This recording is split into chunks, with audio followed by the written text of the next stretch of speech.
ఓం శ్రీ గురుభ్యో నమః. ఈరోజు వీడియోలో కార్తీక పురాణంలోని 14వ అధ్యాయం గురించి తెలుసుకుందాం. 14వ రోజు పారాయణం.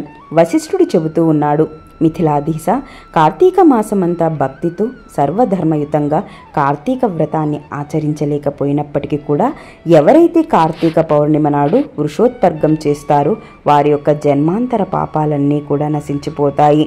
వృషోత్పర్గం జనక మహీపాల ఆవు యొక్క కోడె దూడను అచ్చువేసి ఆబోతుగా స్వేచ్ఛగా విడిచిపెట్టడాన్ని వృషోత్పర్గం అంటారు.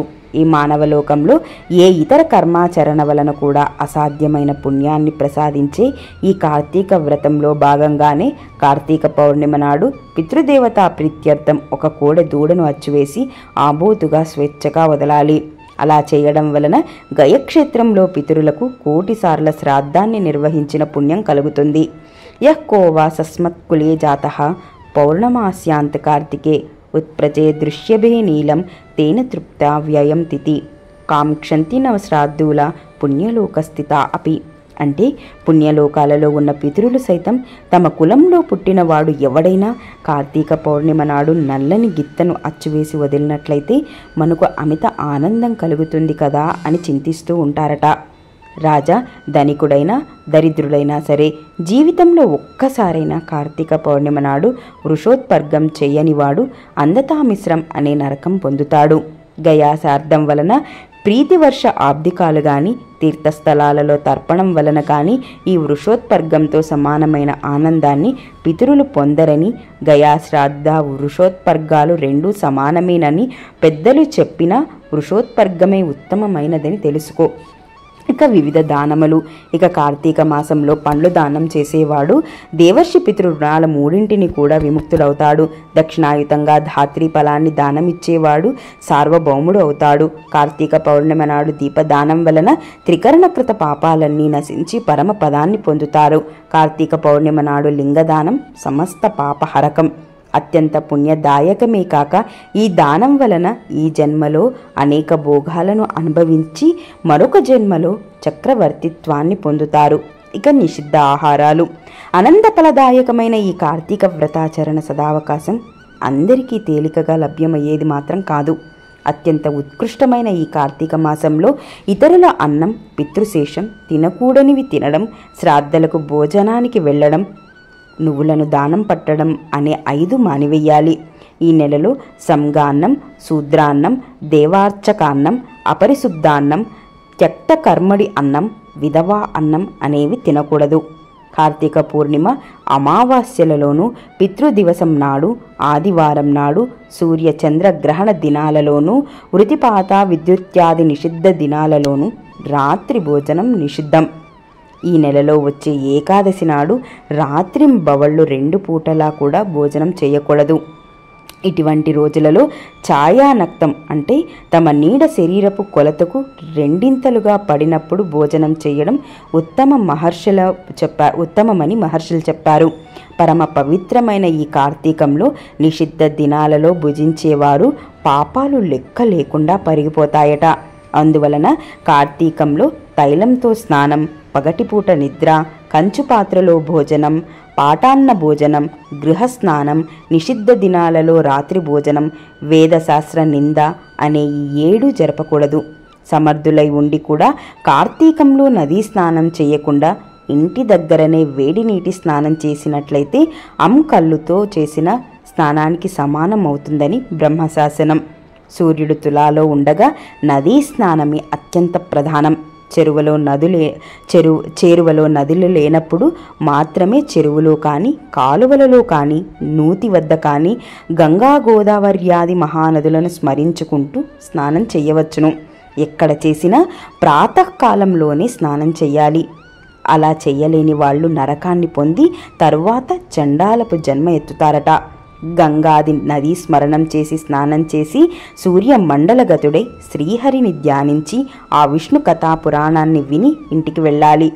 పగలు చేయవలసిన పనులన్నీ ముగించుకొని సాయంత్రం మరోసారి స్నానం చేసి ఆచమనం చేసి పూజాస్థానంలో పీట వేసి దానిమీద ఈశ్వరుణ్ణి ప్రతిష్ఠించి పంచామృత ఫలోదక కుశోదకాలతో మహాస్నానం చేయించి షోడశోపచారాలతో పూజించాలి.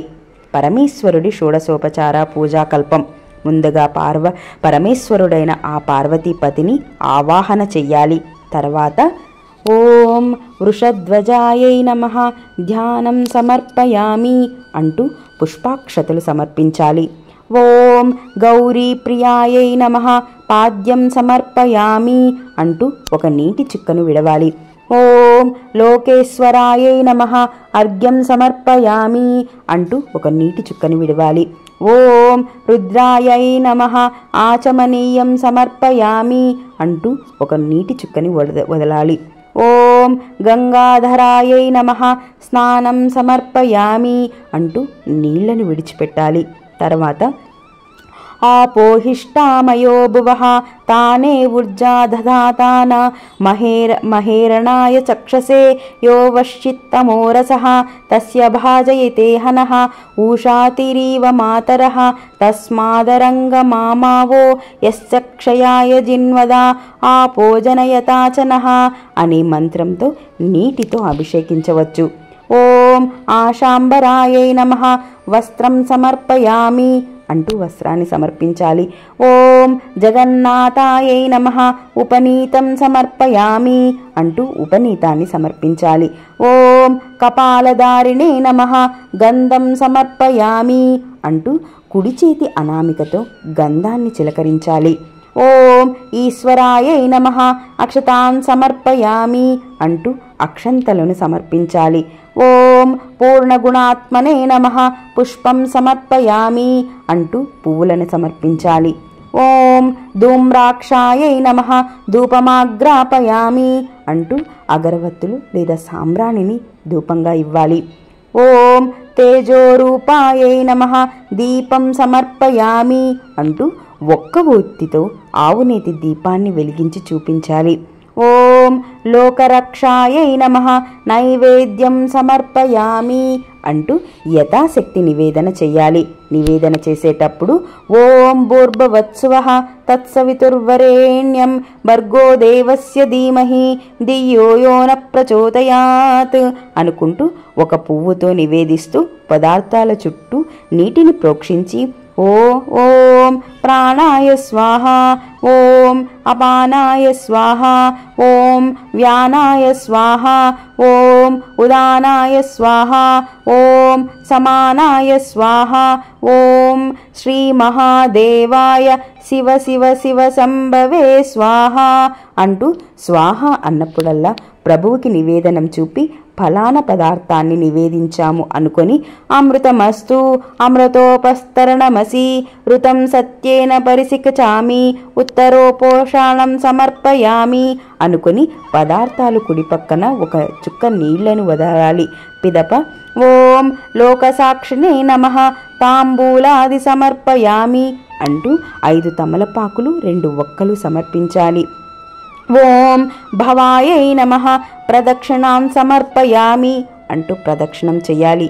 ఓం కపాలినే నమః నమస్కారం సమర్పయామి అంటూ స్వామివారికి సాష్టాంగ నమస్కారం చేయాలి. జనక మహారాజా పైన చెప్పిన విధంగా షోడశ ఉపచారాలతో కానీ నెల పొడుగునా ప్రతిరోజు సహస్రనామయుతంగా కానీ శివ పూజ చేసి పూజ చివరిలో పార్వతీకాంత దేవేశ పద్మజాగ్రి పంకజ అర్ఘ్యం గృహాణ దైత్యారే దత్తం చేదాముమాపతే అనే మంత్రంతో అర్ఘ్యమివ్వాలి. తర్వాత యథాశక్తి దీపమాలలను సమర్పించి శక్తి వంచన లేకుండా బ్రాహ్మణులకు దానమివ్వాలి. ఈ ప్రకారంగా కార్తీకం నెల్లాళ్ళు కూడా బ్రాహ్మణ సమేతుడై నక్తవ్రతాన్ని ఆచరించేవాడు 100 వాజసేయాల 1000 సోమేశ్వమేతాలు చేసిన ఫలాన్ని పొందుతాడు. కార్తీక మాసమంతా ఈ మాసనక్త వ్రతాచరణ వలన పుణ్యాధిక పాప నాశనం అవలీలగా ఏర్పడతాయి అనడంలో ఎటువంటి సంకోచము లేదు.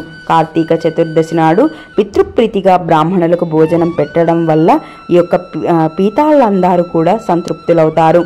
కార్తీక శుద్ధ చతుర్దశి నాడు ఔరప పుత్రుడు చేసే తిలాతర్పణం వలన పితృలోకం సర్వం తృప్తి చెందుతుంది. ఈ చతుర్దశి నాడు ఉపవాసముండి శివారాధన చేసి తిలలు దానం చేసిన వాడు కైలాసంకి క్షేత్రాధిపతి అవుతాడట. ఈ కార్తీక వ్రతం ఆచరించని వాళ్ళు తప్పకుండా తమ పాపాలను పోగొట్టుకున్న వాళ్ళై మోక్షగాములు అవుతారు. జనక మహారాజా కార్తీక పురాణంలో ముఖ్యంగా ఈ 14వ అధ్యాయాన్ని శ్రద్ధాభక్తులతో చదివినా వినినా కూడా వాళ్ళు సమస్త పాపాలకు ప్రాయశ్చిత్తం చేసుకోవడం ద్వారా కలిగే ఫలితాన్ని పొందుతారు. 14వ అధ్యాయం సమాప్త. 14వ రోజు పారాయణం సమర్ప. స్వస్తి.